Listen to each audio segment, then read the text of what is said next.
Gulliranoni ishi bo'yicha va mana shu video bo'yicha bir tushuntirish bermoqchi edim. U yoqda hech qanaqa bir kaltaklanish holatlari bo'lmagan. Keyin bitta narsa, oila deymiz biz o'zbekchilikda. Mustahkam oila vatan qo'rg'oni deymiz. Bularning bola-chaqasi bo'lgan, ma'lum lavozimda o'rnak bo'layotganlar. Qanday qilib bu ishlarni misol uchun oqlab bo'ladi? Mayli ichki ishlar xodimi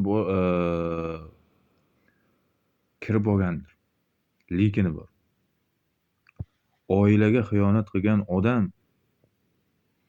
ertaga boshqa joydan pul, davlat, boshpana berish evaziga vatanga xiyonat qiladimi, qilmaydimi? Mayli ikkalasi agar ajrashib nimadir qilish kerak edi.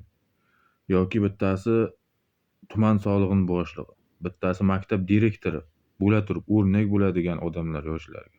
Buni asoratini ketkazishga qancha vaqt ketadi?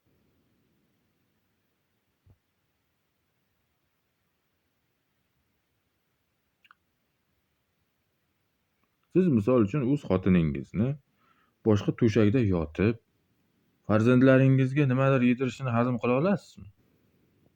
Yoki o'z turmush o'rtog'ingizni kelib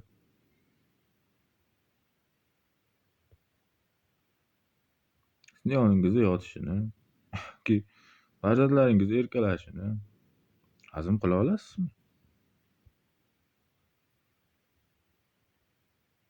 Mana shu narsani ozgina bo'lsa ham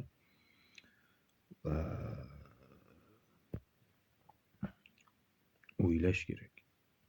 Mayli bu Yevropada qabul qilinar, Amerikada qabul qilinar, Rossiyada qabul qilinar, lekin O'zbekistonda bu narsani qabul qilib bo'lmaydi.